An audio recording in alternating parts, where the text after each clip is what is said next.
Então vamos lá, pessoal. Olá para vocês. É, Vamos continuar com as nossas aulas, né? Segunda parte da aula de função respiratória. E hoje a gente vai falar sobre obstrução de vias aéreas superiores. A gente vai começar falando sobre obstrução durante o sono, também chamada de apneia do sono. O que é? Ela caracteriza por uma obstrução completa ou parcial das vias aéreas durante o sono, né? O que acontece? Acontece uma obstrução, né? O paciente vai apresentar apneia. O que é a apneia? Ela vai parar de respirar por um período de tempo, vai acontecer dessaturação da oxihemoglobina e vai acontecer despertares frequentes com sonolência diurna. Então, esse paciente vai relatar, alguém que dorme com ele, principalmente, vai relatar que esse paciente está apresentando apneia, tá? Fatores associados: história familiar, obesidade, aumento da cintura, da relação cintura-quadril, hipotireoidismo, diabetes, acromegalia, insuficiência renal crônica, gravidez e roncos. Então, se o paciente ronca, muito provavelmente ele vai ter apneia em algum momento da vida.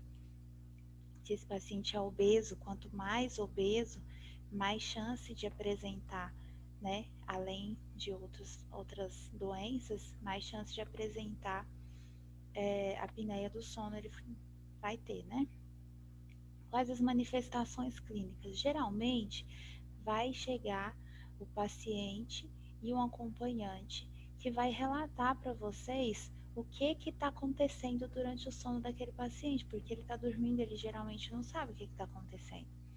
Então, vai ter relato ou do marido, ou da esposa, ou da mãe, né? Alguém que tem um contato muito íntimo com esse paciente vai relatar que ele está tendo ronco muito frequente, muito alto, e episódios de apneia com duração de 10 centímetros mais ou menos, com pelo menos 5 vezes por hora. Então, se for pensar, é muita quantidade, né? Levando em conta que a gente não deve parar de respirar em momento algum, 5 vezes com 10 segundos dá quase 1 minuto por hora. É muita coisa. Despertar com despertar abrupto e um ronco alto com dessaturação do nível de oxigênio no sangue. Então, esse paciente vai dessaturar, vai roncar muito alto e vai despertar, né? Geralmente com um susto, né? Alguma coisa assim. Cefaleias matinais, vai ter relato de cefaleia matinal, deterioração intelectual, porque esse paciente não está descansando, ele não está tendo sono do jeito que ele deveria ter. Então a mente vai ficar devagar, ele vai sentir que ele está mais lerdo, né, entre aspas. Ele vai sentir que ele está mais lerdo. Hipertensão, arritmias, hipertensão pulmonar, policitemia e enurese. Diagnóstico. Diagnóstico como que faz? É clínico, né, por causa da história, dos fatores de risco, tudo, e geralmente o médico ou o fisioterapeuta, quem esse paciente procurar, ou até mesmo a enfermagem, pode indicar para ele fazer um exame de polissonografia. O que é? Esse exame de polissonografia vai botar o paciente para dormir e vai monitorizar esse paciente, né, com EEG, com eletroencefalograma, um monte de coisinhas na cabeça, e vai monitorar esse paciente durante todo o sono dele, para ver o que está acontecendo. Se ele realmente tem, qual que é o nível, como que tá, quantas vezes que ele para de respirar, como que tá essa queda desse nível de saturação, né? O exame vai mostrar tudo isso. Qual que é o tratamento e cuidado da enfermagem? A gente vai orientar esse paciente a deitar sempre de lateral, tá? Lateral direito ou esquerdo, tanto faz. Dorsal, a gente vai pedir para ele o mínimo possível, porque se ele ficar com a barriga para cima, ele vai sentir mais falta de ar, vai sentir mais incômodo, vai roncar mais e a chance dele ter um episódio é muito maior. Pedir para evitar álcool e sedativo. A gente não vai dar sedativo para esse paciente, porque ele vai dormir pesado demais e vai com certeza evoluir com a apneia, né? E álcool. Álcool ele deprecia, ele causa depressão neurológica, né? Do sistema neurológico. Então a gente vai falar com ele para beber assim, mínimo possível, mínimo do mínimo, né? Se puder parar, é melhor. Perda de peso, importantíssimo, porque se esse ronco estiver ligado com a obesidade, né, com o aumento da relação cintura-quadril e tudo, então isso aí vai resolver muito o problema dele. Apesar de não quer dizer que ele vai perder peso, não vai ter que tratar, vai, mas a perda de peso é fundamental.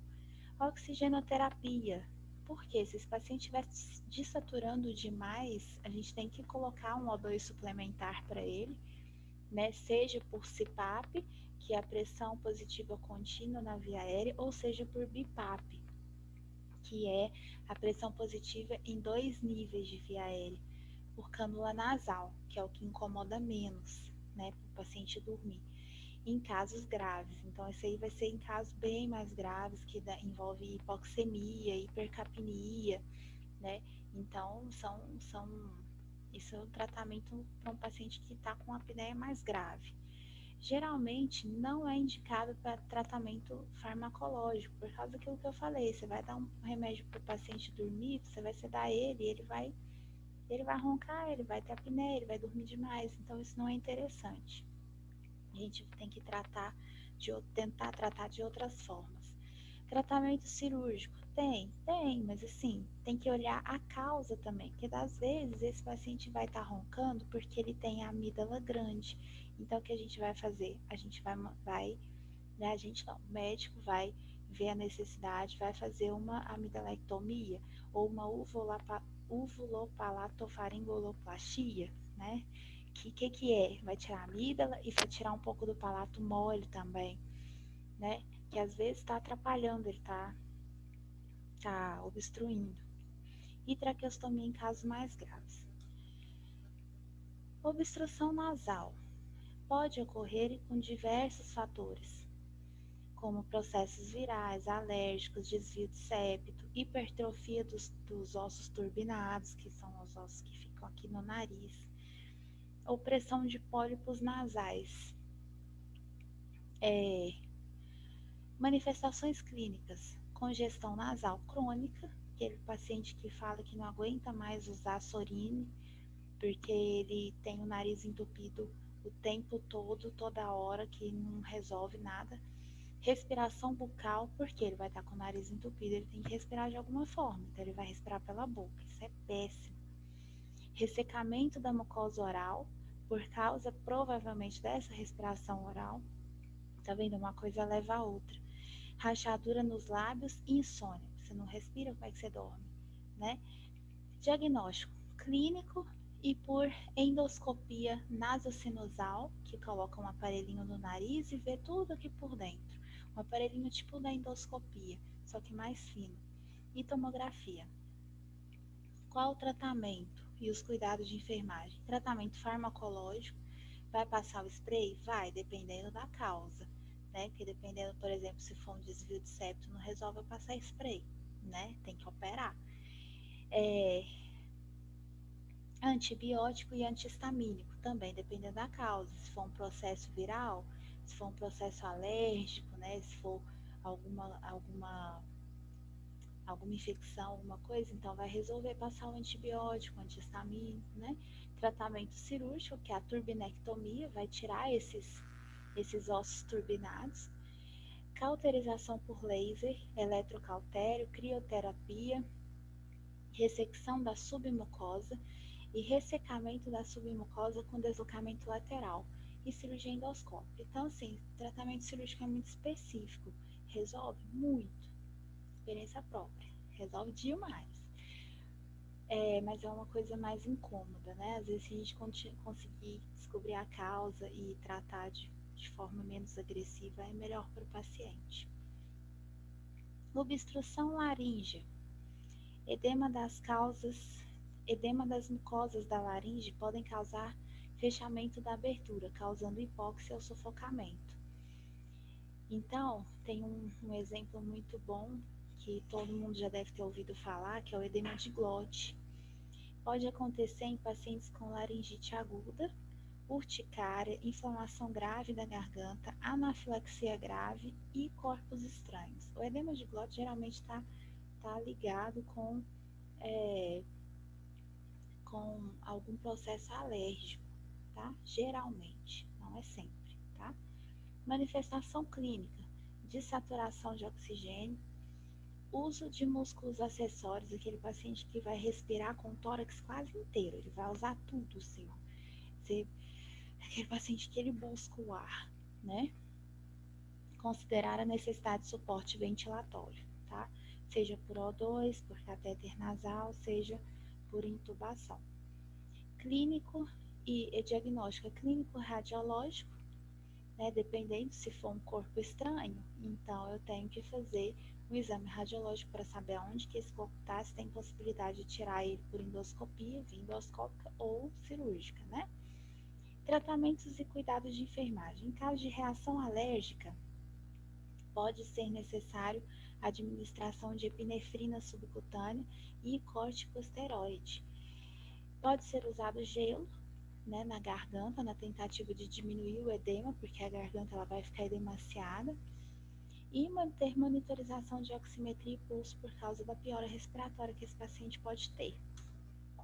Aqui coloquei para vocês um exemplo, né, de obstrução de laringe. Aqui, ó, um carcinoma de laringe, né, um câncer de laringe. Aqui tá vendo papilomas, né, montes de carocinas. E aqui uma leucoplasia, tá, e nódulo nas pregas vocais, ok? Vamos passar agora para distúrbios do tórax e trato respiratório inferior, né? Atelectasia. O que é a atelectasia? Uma doença grave, tá, gente? Agora, daqui para frente, a gente vai tratar de doenças mais graves. Não que as outras não sejam, mas essas são doenças bem mais graves, né?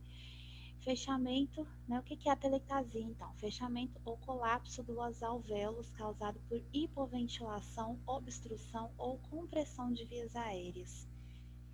Qual que é a fisiopatologia? Né? Qual que é a causa dessa atelectasia? Quando o caso é obstrução de vias aéreas, o ar do alvéolo é aprisionado, ele é absorvido na corrente sanguínea e nenhum ar adicional pode penetrar dentro dos alvéolos. Então causa um colapso. Vocês lembram que aquele alvéolo ele tem que manter um pouquinho de ar lá dentro? Que a gente lembrou lá na outra aula. Então, se ele não manter, ele entra em colapso, né? E causando atelectasia. Pode resultar de padrões alterados na respiração, alteração na função das pequenas vias aéreas, volume pulmonar reduzido, devido a algum distúrbio, né, seja neurológico, seja musculoesquelético, decúbito dorsal prolongado, paciente que fica vamos supor, né, paciente fica muito grave no CTI, que não consegue estar restrito ao leito, não consegue fazer mudança de decúbito de forma nenhuma, que o paciente fica mal.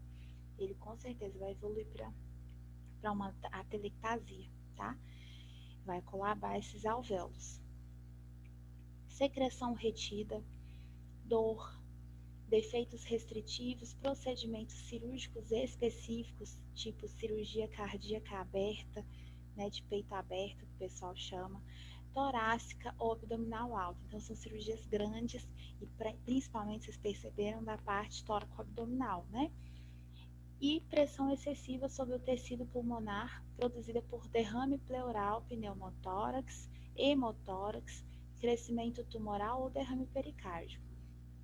Vamos dar uma pincelada aqui nesses nomes estranhos? Então, derrame pleural, o que é? É algo que não deveria estar lá na pleura. Nós vamos falar disso mais na frente, tá? Pneumotórax, ar fora da cavidade, fora do pulmão, ar na cavidade torácica. Hemotórax, sangue na cavidade torácica, crescimento tumoral e derrame pericárdio. Derrame pericárdio também, mesma coisa do derrame pleural, só que no tecido cardíaco, né, no pericárdio. Manifestações clínicas: dispneia, taquipneia, taquicardia, cianose, ansiedade, tosse, produção de escarro e febre. Então, esse paciente, se ele estiver acordado, ele vai estar muito ansioso, ele vai estar respirando muito mal, ele vai estar muito mal, né?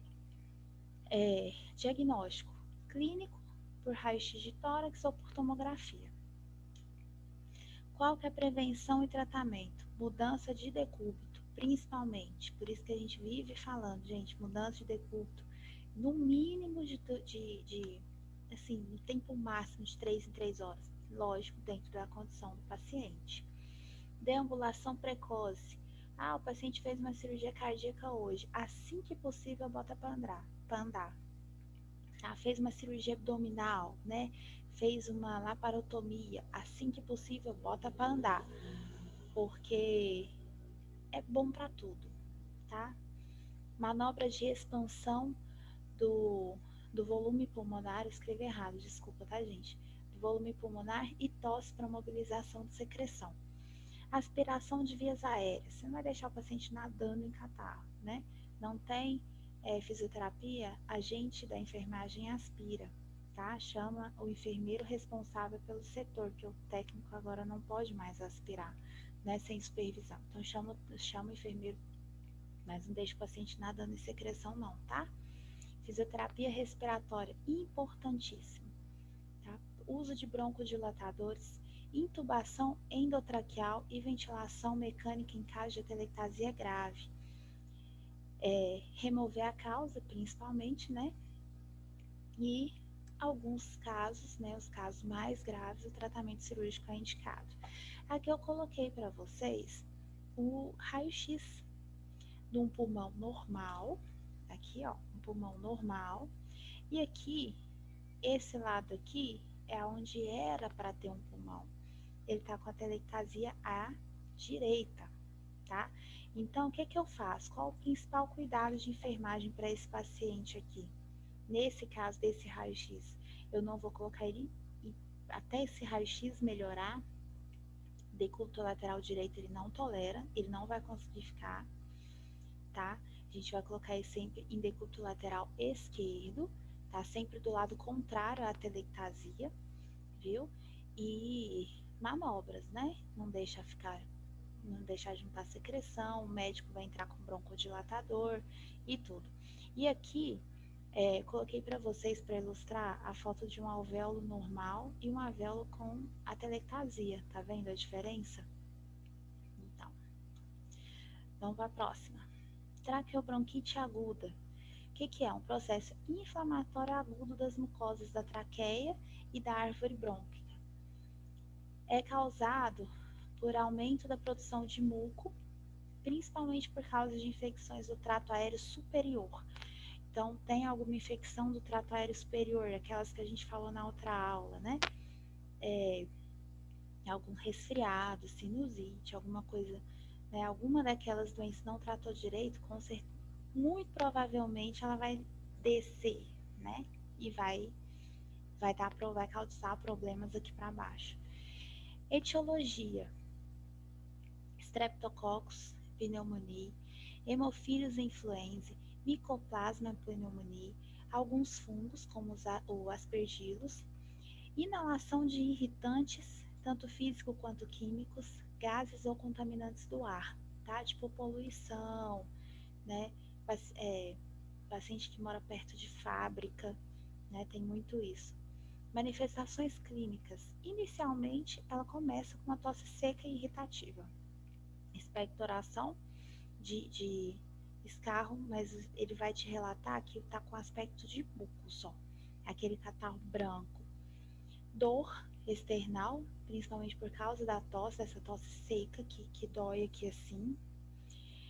Febre, calafrio, sudorese noturna e cefaleia e mal-estar geral, porque é uma infecção, né? Então, com o avanço da doença, vai aparecer uma falta de ar maior, estridor inspiratório, sibilo e uma produção de escarro purulento. Aquele escarro ele vai deixar de ser branco, e vai passar a ser geralmente amarelo ou verde, que vai ser bem aspecto purulento mesmo.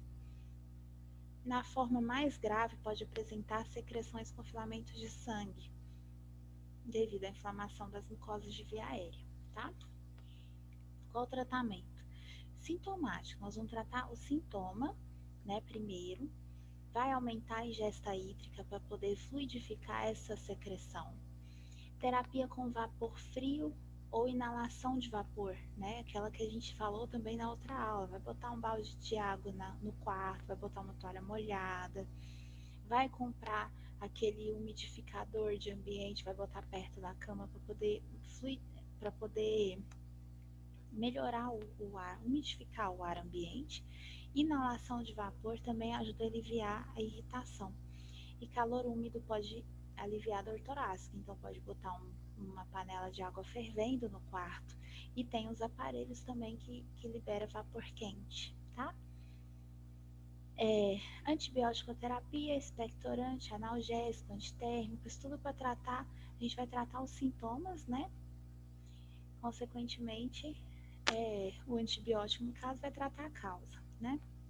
E aspiração e broncoscopia pode ser necessárias. E está tratando, não consegue descobrir por que aquele paciente não melhora, então a gente pega e faz um exame, né? Aqui, o brônquio normal, coloquei para vocês aqui, ó. E o brônquio inflamado. Ele tá bem mais espesso, tá vendo aqui a secreção toda? Então isso atrapalha muito a respirar.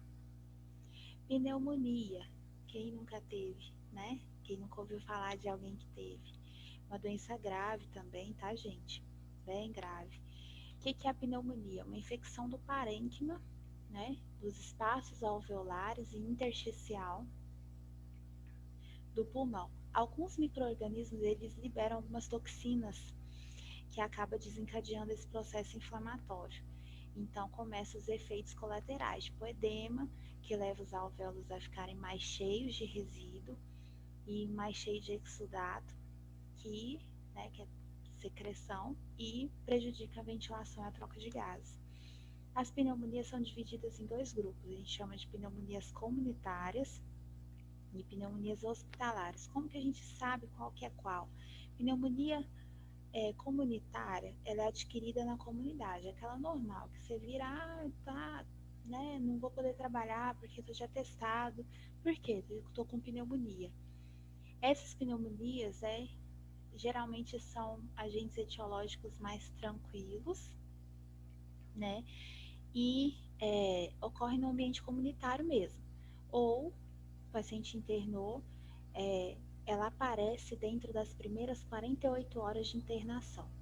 Passou de 48 horas de internação, ou então aquele paciente já estava internado e apareceu com essa pneumonia, é chamada de pneumonia hospitalar, que geralmente são patógenos mais agressivos, são patógenos de ambiente hospitalar. Então, os sintomas vão aparecer 48 horas após a internação, desde que naquela internação ele não tenha, ela tenha sido feita sem evidência de infecção, né?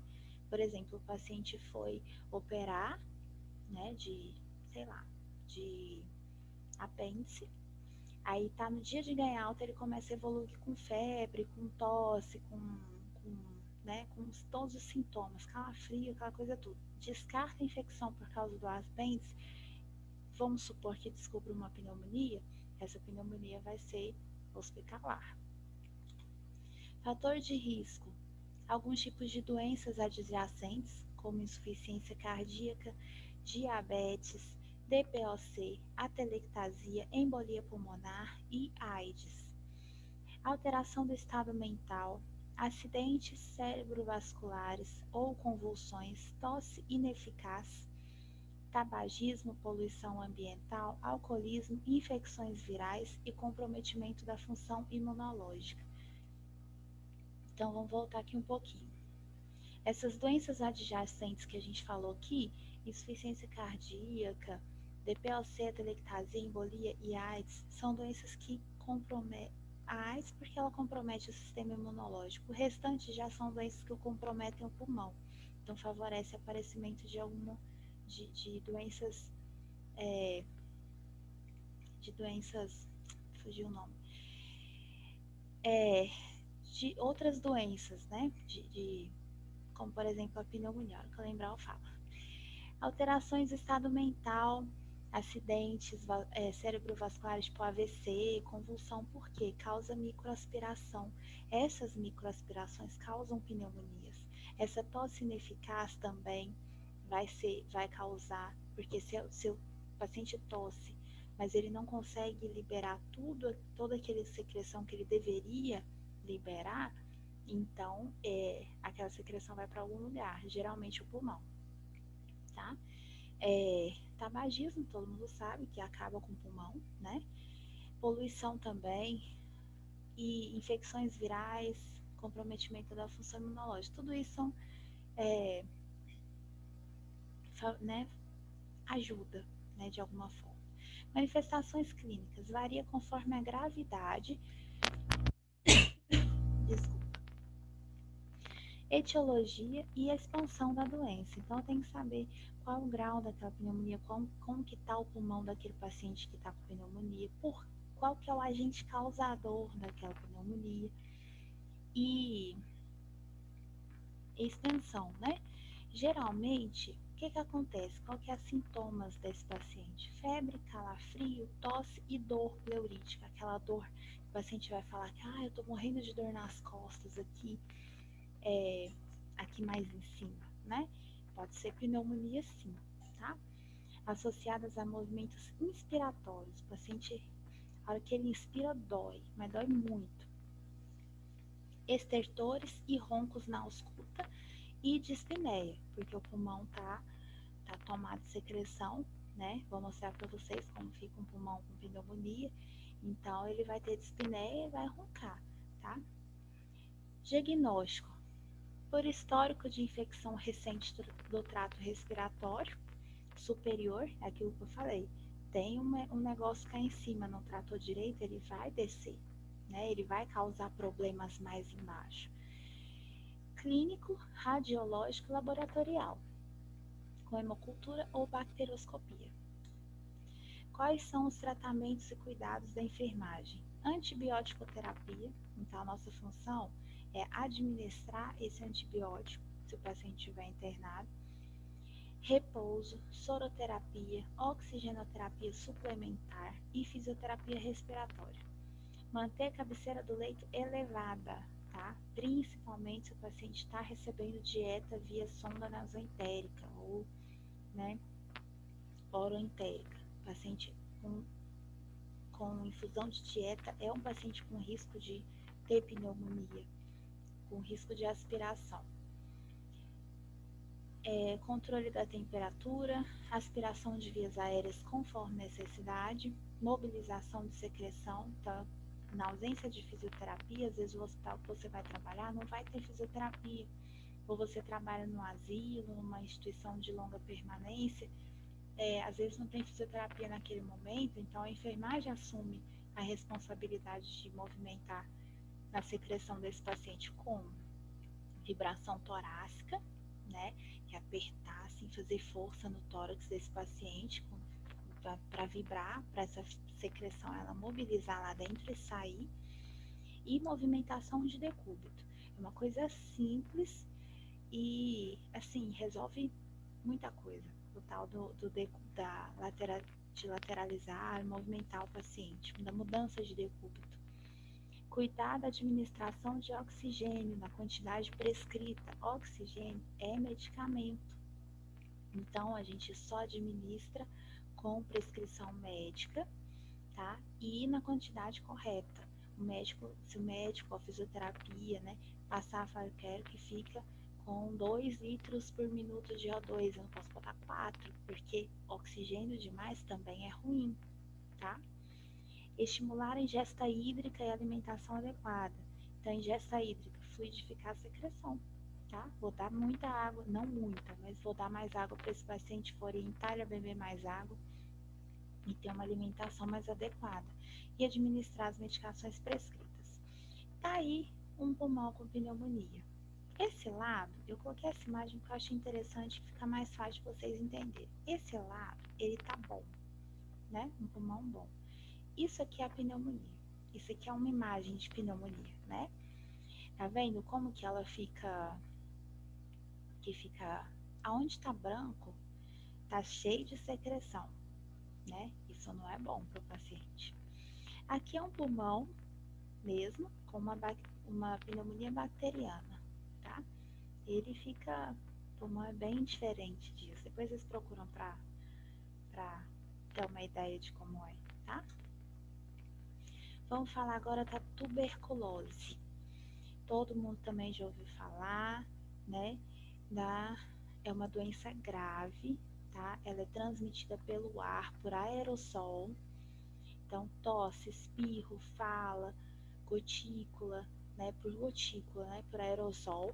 Pode atingir todos os órgãos, tá, gente? Mas é mais comum os pulmões, mas ela pode atingir qualquer órgão. E está associada diretamente às condições de vida da população. Qual que é o agente etiológico? Mycobacterium tuberculosis. É um bacilo, tá? Modo de transmissão: tosse, fala, espirro. Então, aerossol, tudo que gera aerossol. Período de incubação: ela pode ficar incubada nos primeiros anos após a infecção inicial e é transmitida enquanto houver eliminação de bacilos. Então, às vezes esse paciente ele está contaminado, mas ele está em período de incubação e ele transmite o vírus, viu? Enquanto não iniciar o tratamento correto, não para de transmitir. Manifestações clínicas. Aí a gente tem aqui a prima infecção. O que é essa prima infecção? Inalou os bacilos. Eles atingiram os alvéolos, aí ele provoca uma reação inflamatória e exudativa. Então ele vai começar a inflamar e esses alvéolos vão começar a produzir muco, tá? De um tipo inespecífico. Em 90% dos indivíduos, o sistema imunológico combate essa infecção e impede o desenvolvimento dessa doença, que impede que essa doença fique pior, né?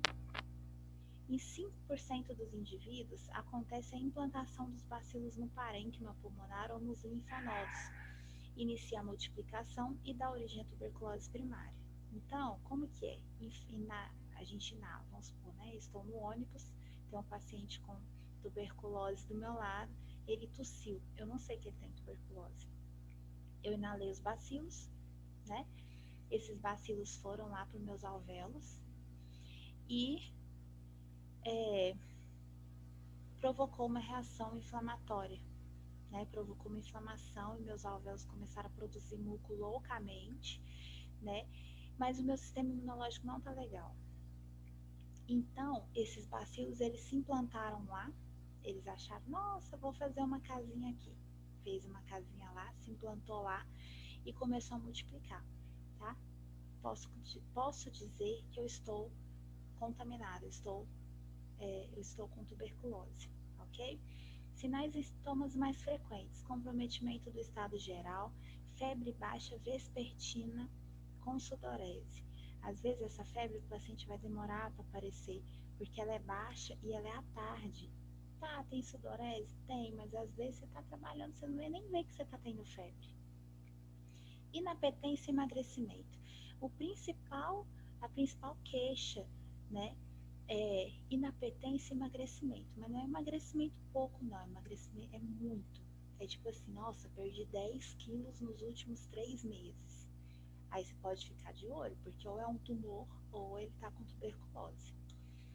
A forma pulmonar, deixa eu mudar aqui meu rostinho. A forma pulmonar, ela apresenta dor torácica, tosse que inicia seca e depois ela vira produtiva e pode estar ou não acompanhada de escarros hemoptóicos. O que é isso? Escarro com sangue, tá? Hemoptise, escarro com sangue, tá? Nem sempre, atenção, gente, porque o pessoal tem uma ideia que todo paciente que tem tuberculose, ele vai estar escarrando sangue. Nem sempre, tá? Nem sempre. Às vezes esse escarro com sangue demora muito para aparecer. Nas crianças é comum comprometimento ganglionar mediastínico e cervical na forma primária e caracteriza lesões bipolares no parênquima e nos gânglios, ok? Na forma extrapulmonar, é mais comum nos hospedeiros com pouca imunidade, ou seja, pacientes crianças ou com HIV, tá? É uma doença. Fugiu o nome, gente, que raiva. Mas enfim, vamos continuar aqui. Uma hora eu lembro o nome. Os órgãos mais frequentemente acometidos pela tuberculose: laringe, ossos, rins, linfonodos, meninge, pulmão, pleura, coluna. Então pode ter no corpo inteiro, tá? Complicações: distúrbio ventilatório, infecção respiratória de repetição, hemoptise, atelectasias, entre outras, porque depende muito da onde que aquela tuberculose vai estar. Então, às vezes, ela vai estar na coluna cervical e eu não vou ter esses problemas, né? Vou ter outro tipo de problema. O diagnóstico, principalmente o diagnóstico diagnóstico clínico, né? Que a gente vai ver os sintomas, a história epidemiológica, é aí que eu vou investigar a história de vida desse paciente, onde que ele costuma ir, quais são os hábitos de vida dele, tá? E o exame bacteriológico. Qual que é esse exame? Baciloscopia de escarro. Vou mandar o paciente escarrar no copinho. Então, como que eu vou colher essa baciloscopia? Tosse e expectoração, ela tem que estar presente um período maior ou igual a 3 semanas. Antes disso, não adianta que eu não vou conseguir colher um exame efetivo, um exame eficaz. Alterações pulmonares no raio-x e contatos de tuberculose pulmonar bacilíferas, elas têm que estar presentes também. Tá? A coleta deve ser feita em 2 momentos. Na hora que o paciente procura o primeiro atendimento, daí eu já vou dar um potinho, já vou ensinar como que vai colher. E na manhã do dia seguinte, logo após, acordou, já colhe. Sem escovar dente, sem beber água, sem fazer nada. A boca tem que estar acabada de acordar, tá? Para poder dar certo o exame. Exame radiológico de tórax permite dimensionar as lesões e avaliar a evolução clínica. A prova tuberculínica também, né, que indica a infecção por tuberculose. Essa PPD a gente faz também em alguns lugares para poder entrar para trabalhar, para ver se aquela vacina de tuberculose que você tomou há uns anos atrás, ela ainda está funcionando. Cultura. Quando a baciloscopia for negativa, a gente suspeita de falência no tratamento, tá? E diagnóstico de formas extrapulmonares. Então, aí a gente colhe uma cultura desse paciente. Biópsia. A gente colhe quando a tuberculose ela se instala nas formas extrapulmonares. Exames bioquímicos, também é utilizado nas formas extrapulmonares, em derrame pleural, derrame pericárdico, líquido cefalorraquidiano, no caso de meningoencefalite tuberculose. E exames sorológicos e de biologia molecular. São muito úteis, mas caro demais. Então, se a gente tem um monte de outras opções que são mais acessíveis, então é de primeira escolha. Tratamento e cuidados de enfermagem. É feito em regime ambulatorial, com supervisão da unidade de saúde. Quando mais grave, eles são hospitalizados. Então, mesmo que esse paciente ele não precise de hospitalização, eu vou encaminhar ele para vamos supor que ele vá no hospital que eu trabalho e tal, e o médico de lá faz o diagnóstico, né? Aí ele encaminha para o posto de saúde. O posto de saúde ele vai continuar os exames, vai fazer todos os exames, toda a pesquisa, diagnosticou. Ele tem que fazer o tratamento, ele vai tomar uma dose supervisionada todo mês. Se não me engano, é todo mês mesmo, vou falar disso daqui a pouco. Para ver se esse paciente está fazendo aquele tratamento certo, tá?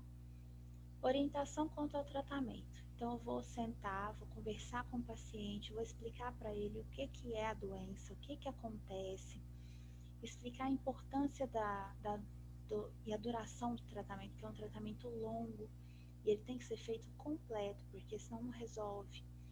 Eu vou incentivar, vou apoiar esse paciente, né? Vou alertar quanto aos riscos e consequências do abandono do tratamento, que não é bom, né?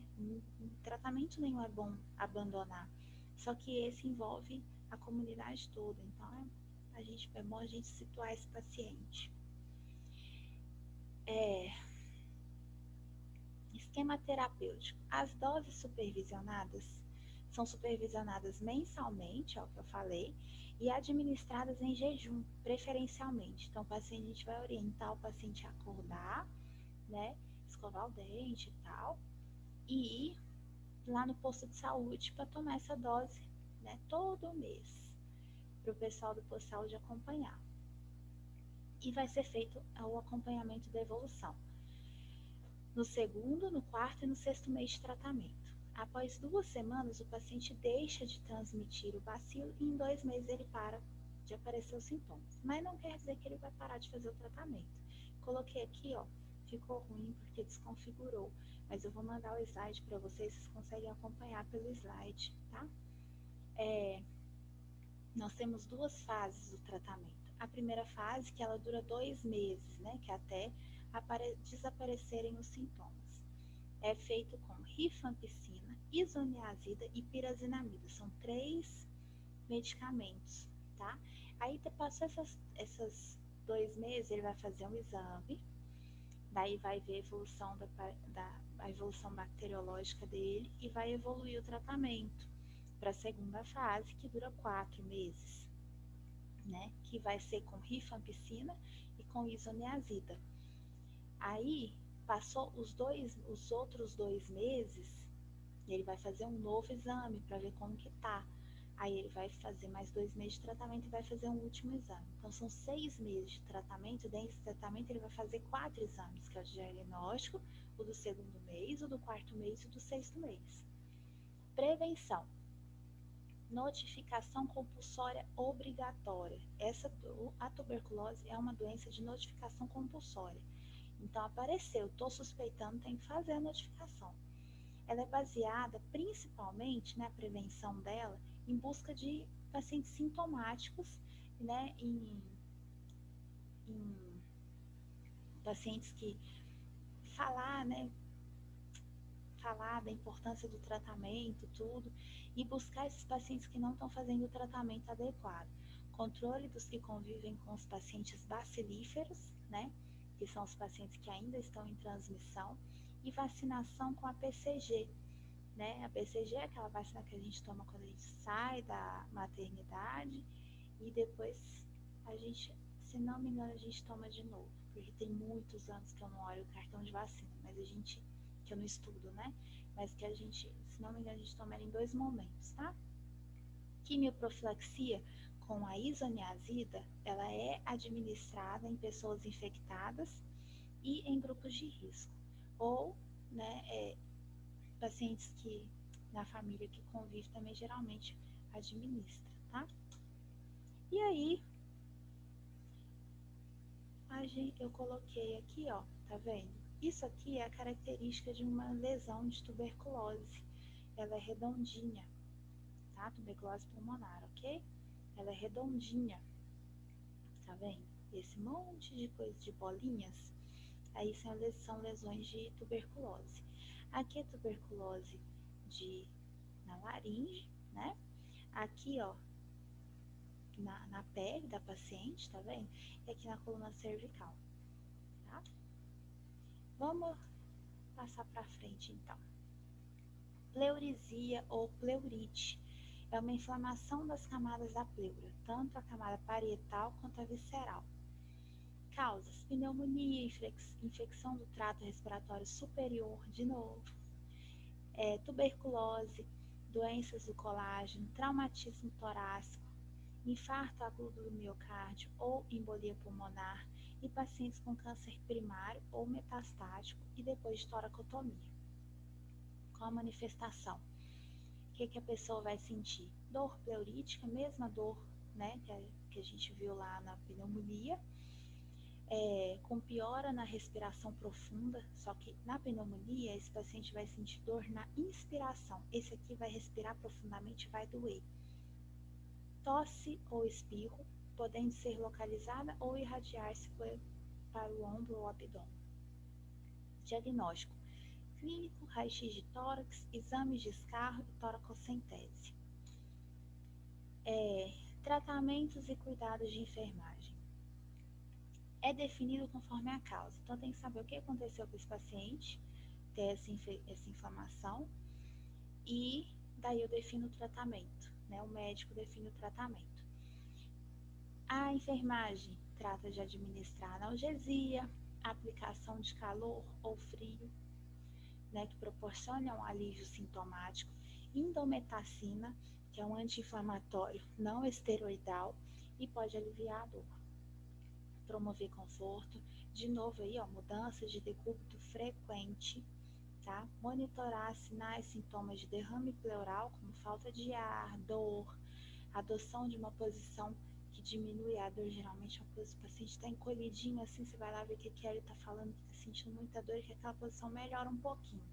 Então pode olhar, tá? E excursão diminuída de parede torácica. Aí é a imagem de pleurite, tá vendo?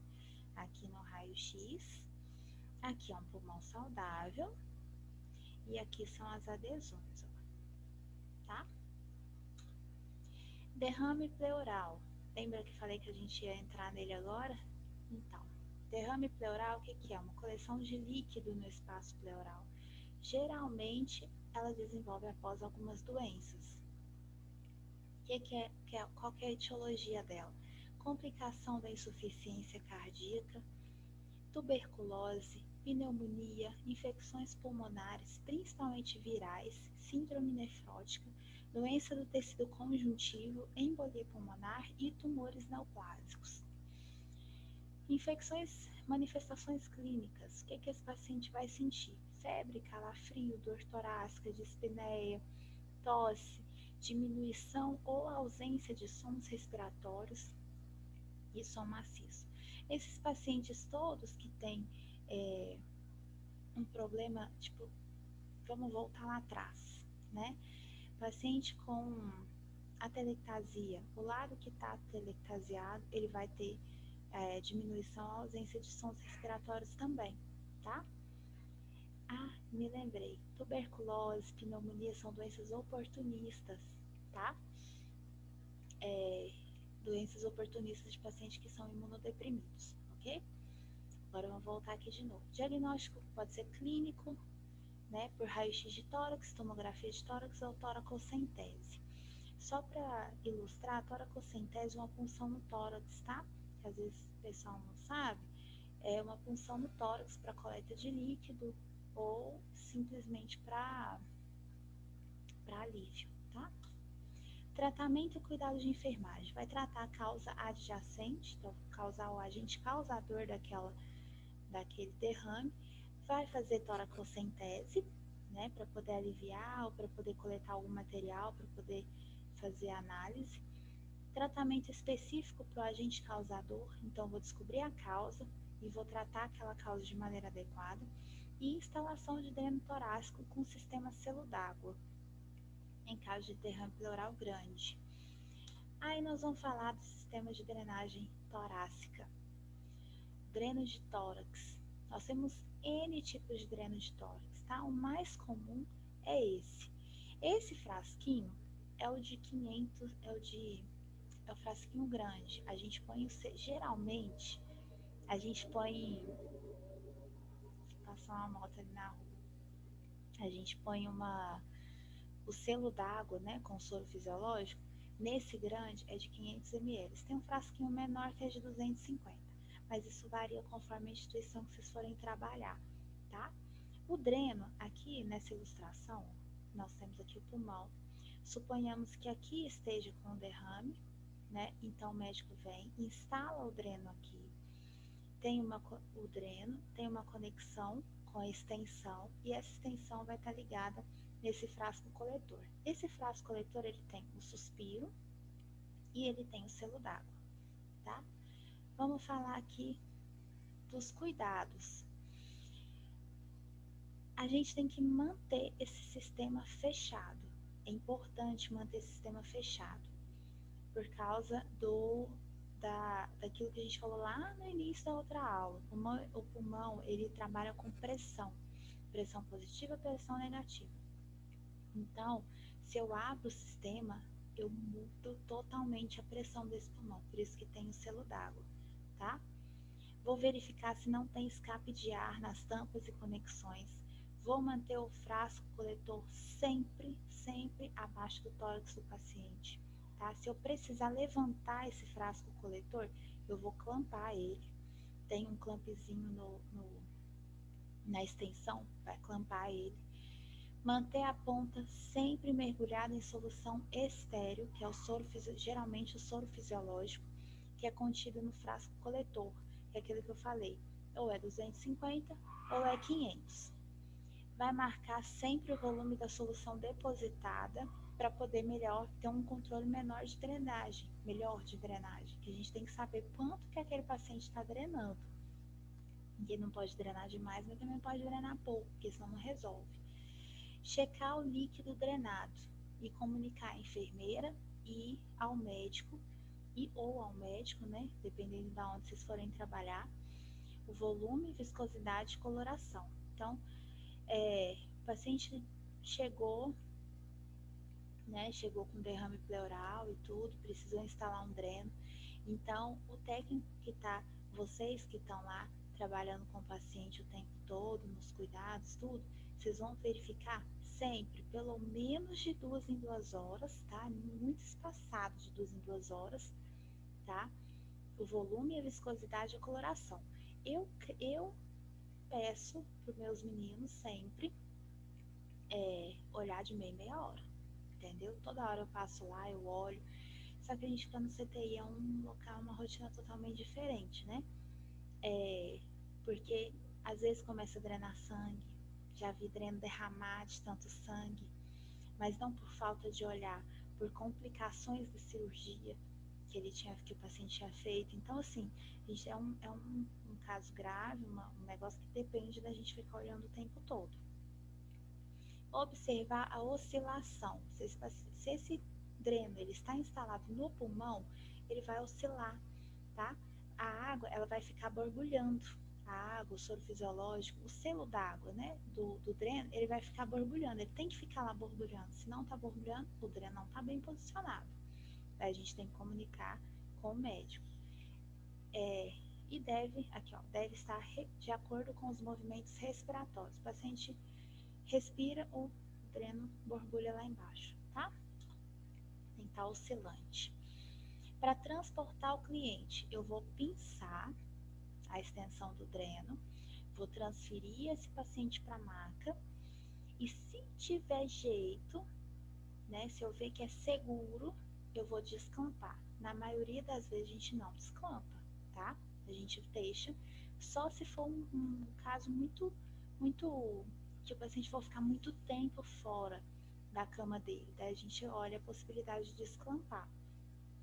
Se ele vai só fazer um exame, a gente não desclampa, por causa do risco de movimentar, né, a pontinha do dreno sair daquela solução e causar um problema muito grande para o paciente.